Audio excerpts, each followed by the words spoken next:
So Sonic and Flash finally met and had a race, and it is absolutely incredible. DC Comics and Sonic the Hedgehog have recently come out with a crossover comic book, and this is one of those series that you don't think you really need until you actually read the comic book. Because certainly if you're a 90s baby like me, you definitely grew up on the Sonic video games, cartoon series, and comic books. In my personal opinion, I've always favored him over Mario. I just like their storylines a lot better. I think that his character's a lot more interesting. But let's jump right in and get into this comic book review. But before I do, guys, please don't forget to like, comment, subscribe, and hit that bell up top so you get notified of the latest and greatest videos. So this book opens up with Darkseid's world descending down to Sonic's, kind of like a stage in a video game. And I have to say that the artists in this book did a perfect job of executing this, because this hands down looks like the most rage-inducing final boss battle stage you can possibly get in a Sonic World video game. Because off of pure appearance alone, this makes Carnival Night Act 2 look like pure child's play. But Tails, Amy, and Sonic are pretty much wondering what's going on, and they're wondering if this world by chance comes in peace. Because off of pure appearance alone, they know it's not Dr. Eggman. And this question is answered kind of quickly when a parademon tries to attack them. And they end up easily getting dealt with by Sonic, Amy, and Tails, because trying to speed blitz Sonic is completely ridiculous. And Amy with that hammer is absolutely nothing to play with. Because what a lot of people don't know from not reading the Sonic comic books or getting caught up on the lore is that Sonic and his gang are extremely powerful. And I'm talking about on the level of a lot of your favorite superheroes powerful. But after a while of fighting, Sonic says that it doesn't like their stopping, and there's really no way to shut off their forces. So for now, they have to put some distance between them and the parademons so they can regroup and come up with a better plan. And he also says if the parademons are coming out of those portals here, it stands to reason that those portals can open up in other places around their world. So he wants to check on his other friends to make sure that they're okay, so he grabs Amy and Tails and he Sonic booms up out of there. And so far as them catching him is definitely not going to happen, because as everybody knows, he has that crackhead speed. Once he takes off, ain't no catching Sonic. So after that, we pan over to where we see Darkseid's world is approaching Angel Island. And for those of you guys that don't know Sonic like that, Angel Island is the home of the Master Emerald, and is guarded by Knuckles the Echidna, who we can see in this panel knocking the Jiminy Christmas out of these parademons. And decides explaining to Darkseid that the Mother Box has detected that the Master Emerald has the power to neutralize what they're searching for. And for those who have played the video games, you should immediately know that that means that Darkseid is now after the Chaos Emerald. So Darkseid, being Darkseid, simply says just blow it up. But Darkseid tells him, he's like, man, are you sure you want to do this? Because it's going to take much of our power reserves to do so, and after we do it, we're going to lose an item of incredible power. And Darkseid kind of looked at him like how he did in Justice League Unlimited right before he turned him into laundry lint, saying he doesn't repeat himself and to just do it, because once they get what they came here for, power's not going to be a problem. So he fires on the Master Emerald right as Knuckles is getting ready to chokeslam this parademon, and Knuckles is well prepared to go out with the Master Emerald right before something swooshes down to save him. Afterwards, we catch up with Sonic, where we can now see that Sunset City is now being swarmed with parademons. So Sonic decides to go ahead without Amy and Tails in the most rude way possible, where he then has his interaction with the Flash. And the race is definitely looking like it could go either way, but this is kind of where they're just getting acquainted with each other and filling each other out. And this panel and page is by far the dopest in the entire book. And it also has one of the coldest lines. Flash says, listen kid, I'm the Flash, I'm speed personified. And Sonic says, then if that's so, then I'm speed perfected. And I sincerely hope by the end of this series, the writers gives us some kind of an answer between who will win in a race between these two. Because honestly, I know a lot of people are going to be mad at me in the comment section, but I can really see it going either way. Afterwards, we see Sonic and his crew interacting with the rest of the Justice League. And they give us these wickedly cool matchups like with Silver the Hedgehog and John Stewart. But a lot of people aren't really familiar with Silver the Hedgehog, even though he was in a couple games, but he is an insanely cool character. But he's pretty much the Trunks of the Sonic universe with psychic abilities. And you know how I said Sonic racing the Flash was one of the coolest panels in this comic book? The second one would have to be Shadow and Batman fighting off this parademon. This looks absolutely sick. No words, no captions, just straight hands and feet. And dude, this is just one of those matchups that just makes sense. Because in the Sonic universe, let's face it, Shadow is definitely the Batman. He's the lone wolf badass character that had someone important taken from him, and he bears the weight of the world on his shoulders. But it's one of those moments where the two lone wolves meet up with each other and they instantly have a mutual respect for one another. Afterwards, it seems like Tails and Amy finally recovered from that road rash from earlier and caught up with the others in the city. And dude, I didn't want to harp on this for too long, but in that last panel, man, Sonic did them dirty. Like, man, why didn't you just stop? I know you in a hurry, your world's under attack, but you did not have to make them eat dirt like that. But in this panel, they are greeted by Wonder Woman and Cyborg to help them take down this giant robot. And you remember when I said that the Sonic characters are on par with a lot of your favorite superheroes? And it's vastly underestimated how powerful they are. Well, this panel should speak to that. Because we have Knuckles just straight dope feeding Caliban. I'm talking about he lays this dude flat out on his back. And for those of you guys who are new to this channel, Caliban is vastly powerful. He's Darkseid's adopted son, and he's been seen going toe-to-toe with some of DC's most powerful characters. And in the panel, he says, oh, I hardly felt that. Bro, yes, you did. did. This dude rocked you across the street and made you drop your war club. You definitely felt that one. But after Knuckles delivers that punch, Superman swoops down and A-Town stumps him on the back, and all hope that this dude had of getting up is completely eliminated. So after all the fighting concludes, Knuckles explains what happens on Angel Island. He tells them the invaders blew up the Master Emerald and how he would have gone down with it if it wasn't for Superman. But that's when they're interrupted by Shadow, and he pretty much asks, who are you guys? Because they've been fighting all this time without any explanation whatsoever. And I love the ongoing battle between Sonic and Flash in a friendly way. Like he says, yeah, we're all here. Can you bring us up to speed, especially for the Flash because he's so slow? It's just like your kid brother talking mad junk to you when he just starts getting good at the game. But afterwards, Superman in a very Superman-like fashion introduces himself along with the other members of the Justice League. Himself, Wonder Woman, John Stewart, Green Lantern, the Flash, Cyborg, and Batman. And of course, Flash has to add in that he's the fastest man alive, and that's when Sonic introduces himself as the fastest thing alive. Then he introduces Tails, Amy, Knuckles, Silver, and Shadow. But that's when Knuckles chimes in after the pleasantries are over, and he asks who's responsible for the invasion of their world. And that's when Cyborg kind of just gives the rundown of who Darkseid is, how he's seeking the anti-life equation, and his usual MO. But then that's when Wonder Woman explains to us how he was even able to get here in the first place. He says that now that he's launched a mobile satellite called the Ragnarok that can cross dimensions, and that their guess is that he's now seeking powers that's outside of the scope of the normal multiverse, and that they were able to boom tube after him by picking up his trail. And once they hear this, Silver immediately knows that he has to be after the Chaos Emeralds. So just to segue for a minute to talk a little bit about the Chaos Emeralds. An easy way to look at these emeralds is the Sonic lore version of the Infinity Stones. But the part that makes them a little bit different is that each Infinity Stone in Marvel lore can do something specific. You've got the Power Stone, the Mind Stone, the Soul Stone, etc., but that's not necessarily the case with the Chaos Emeralds. Think of them as power batteries. Even if someone possesses one,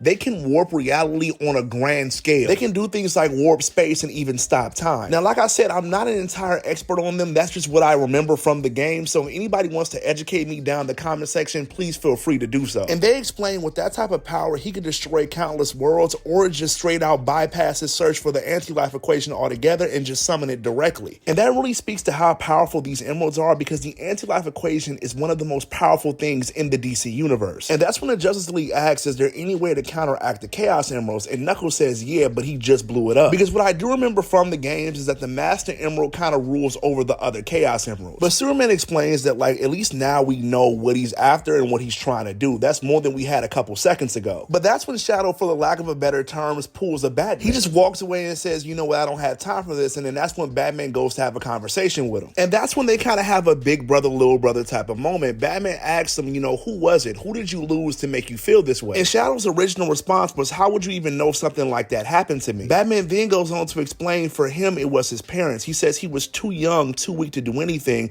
The pain, the anger never leaves you, and I see it in you too. That's when Shadow goes into detail about what happened to Maria, how she was gunned down by the military trying to protect him. And they kind of have a little bit of a bond moment here. This reminds me of when Batman tried to convince Green Arrow to join the Justice League in Justice League Unlimited. But I love the dynamic between these two characters, because 9 times out of 10 when writers introduce two of the same characters like this, it's usually poorly executed. But having them share a mentor and mentee lesson like this is really, really powerful for this book. So Batman then goes on to say, to protect the city my parents love, to protect the world, I will use every advantage at my disposal, and that includes the Justice League. He tells them that he's a valuable asset when it comes to stopping Darkseid, and that we be valuable to him. So in layman's terms, he gave Shadow a reason to be a team player. So after all that's over, Shadow agrees, and he says that they better be worth the trouble. And I would imagine that Batman is kind of looking like this as, what would he say to his younger self if he was trying to convince him to join the team? But afterwards, that's when the group is discussing how they're going to track down the Chaos Emeralds. Tails explains that they have a lot of experience tracking down the emeralds, but not underneath this type of a deadline, and how he's developing something in his lab that will be able to help. Cyborg then proceeds to have a full-blown nerd moment and says he has to see this, because I'm pretty sure for him it's refreshing to run into someone who's just as smart as he is. Then Sonic explains to Tails that they really don't have time for them to tinker in their shop, and Silver seconds that by saying that Darkseid's forces are hunting the emeralds as they speak. But the group agrees to split up to cover more ground to search for the emeralds, while Tails and Cyborg begin working on the detector. And in these teams, they kind of have really cool moments with the character they share the most similarities with. Tails talks about trading specs with Cyborg after all this is over. Superman tells his story to Knuckles about what happened to him on Krypton. Amy and Wonder Woman have a back and forth, and she's just in awe that Wonder Woman can fly and has an invisible jet. And of course, Batman and Shadow don't say nothing. They're just riding around looking cool. But back at Tails' lab, Cyborg pretty much just supercharges his entire system, because Tails is a genius, but so far as technology-wise, he has nothing on Cyborg. He even says, you just upgraded my system him 100-fold in seconds and that he's amazing. But Cyborg tells him not to sell himself short because the fact that he was able to make all this with this rig is a testament to his skills. But then afterwards, you got John Stewart explaining his powers to Silver. And the one thing that I'm really hoping for is that they give Silver a power ring like they did Kong in DC versus Godzilla. That would be freaking cool. But then you pan out to a panel of Sonic and the Flash having a race. Well, not really having a race, they're just searching, but anytime these guys are running next to each other, I'm gonna consider it a race. Because we all know that they're making this into a competition. But the Flash is just really impressed with Sonic's natural speed. He said, man, no crazy accident, no mad scientist or treadmill, nothing. And Sonic just says, hey man, what you see is what you get. I'm just a hedgehog who loves adventure. But then we can finally see the island that they're pulling up to search for this Chaos Emerald. And they might have just pulled up to an ass book. Because this book ends off with Darkseid holding a Chaos Emerald, saying it all starts with this, a gem containing the ultimate power. And yo, I absolutely cannot wait to see what happens next. But look, that wraps up this review. And once again, if you guys stuck with me this long, thank you so much for rocking with me. Please, y'all, don't forget to like, comment, subscribe, hit that bell up top so you get notified of the latest and greatest videos. Until next time, my fellow hedgehogs,